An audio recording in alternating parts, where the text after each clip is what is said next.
9 साल के भीमराव अंबेडकर जब स्कूल जाते तो अपने साथ एक बोरी लेकर जाते थे, क्लास के बाहर बैठते और शाम को उस बोरी को वापस लेकर आते, क्योंकि स्कूल में कोई भी सफाई करने वाला भी इस बोरी को हाथ नहीं लगाना चाहता था। कई टीचर्स बाबा साहेब भीमराव अंबेडकर को पढ़ाना नहीं चाहते थे, कारण भीमराव अंबेडकर का जन्म महार जाति में हुआ था।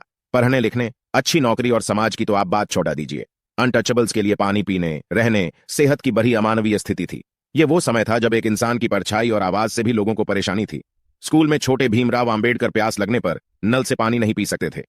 स्कूल का चपरासी भी ऊपर से पानी पिलाता था। बाद में Baba Saheb Bhimrao Ambedkar waiting for visa में लिखते हैं, पियोन की कई दिनों की छुट्टी के जाने से किसी दूसरे ने उन्हें पानी भी नहीं पिलाया। एक बार प्यास से व्याकुल होकर जब उन्होंने छुपकर पानी पीने की कोशिश की तो उन्हें बहुत मारा गया। हम याद रखें कि ये सारी घटनाएं 8 से 9 साल के बच्चे के साथ हो रही हैं। फिर एक खास घटना हुई जिसने बाबा साहेब भीमराव अंबेडकर के जहन पर गहन प्रभाव छोड़ा। 1908 में उनके पिता रामजी सकपाल ने अपने 2 एलईडी डेहाकों को गर्मियों की छुट्टी बिताने के लिए कोरेगांव बुलाया।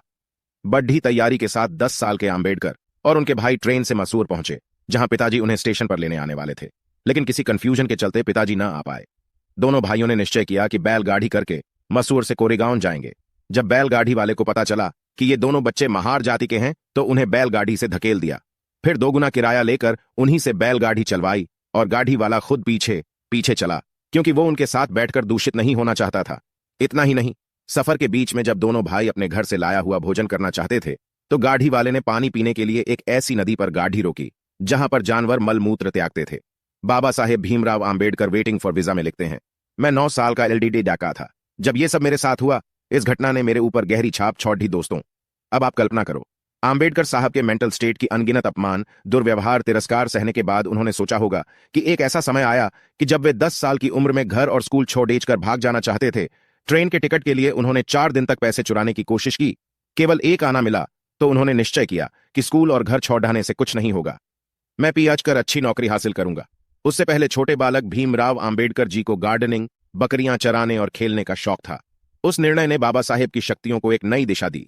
वे कहते हैं कि इस दुनिया में 1904 में बाबा साहेब भीमराव अंबेडकर का परिवार सैतरा से बॉम्बे आ गया, शहर बदला था, लेकिन लोगों की सोच तो वही थी। एल्फिंस्टोन स्कूल में उनको संस्कृत टीचर ने पढ़ाने से मना कर दिया, लेकिन भीमराव अंबेडकर जी तो उन्होंने स्कूल पास किया। मदद मिली तो बीए करके के बाद विदेश चले गए। कोलंबिया यूनिवर्सिटी में डॉक्टर भीमराव अंबेडकर ने उन्होंने इकोनॉमिक्स में एमए किया, विषय भी पढ़ रहे। फिर वे पॉलिटिकल साइंस और इकोनॉमिक्स पढ़ाने लंदन स्कूल ऑफ इकोनॉमिक्स चले गए। इसके साथ उन्हें लंदन में लॉ की पीढ़ी के लिए भी एडमिशन मिल गया। अधूरी पढ़ाई छोड़कर उन्हें वापस आना पड़ा। वे वापस आए और बड़ौदा के महाराजा के मिलिट्री सेक्रेटरी बने, लेकिन यहां अभी वही रवैया था। चपरासी टेबल पर फाइल फेंक कर चला जाता, ऑफिस में पीने को पानी नहीं मिलता और भोजन के लिए उन्हें बाहर जाना पीडी था। वे बॉम्बे के साइडनहम कॉलेज पढ़ाने चले गए, लेकिन वहां भी स्टाफ रूम में रखे मटके से पानी पीने पर बाकी टीचर्स को आपत्ति थी। कुछ समय पढ़ाने के बाद डॉ अंबेडकर कोल्हापुर के राजा की मदद से इकोनॉमिक्स और लॉ की पढ़ाई पूरी करने के लिए लंदन चले गए। लंदन स्कूल ऑफ इकोनॉमिक्स ने उन्हें वे विश्व में पहले और अभी तक केवल एक ही व्यक्ति हैं जिनके पास सारे विषयों पर डॉक्टर यानी पीएचडी का खिताब है। डॉक्टर बाबा साहेब अंबेडकर ने पढ़ाई के दौरान थीसिस के लिए किताब लिखी थी, जिसके आधार पर आरबीआई यानी दुनिया में बहुत इंटेलिजेंट लोग हुए हैं और आगे भी होंगे। लेकिन बाबा साहेब अंबेडकर का मतलब है विदेश में पढ़ाई करके अंबेडकर साहब बाहर किसी यूनिवर्सिटी में पा रहा सकते थे, बड़े लेखक और विचारक बन सकते थे, शांति, सुख और सम्मान से जीवन जी सकते थे।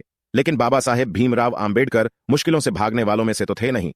1923 में जब डॉ अंबेडकर लौट कर आए तो वो अनटचेबिलिटी से लड़ी देने के लिए पूर्ण रूप से तैयार थे, क्योंकि वो आजादी किस काम की जिसमें लोगों को समानता न मिले।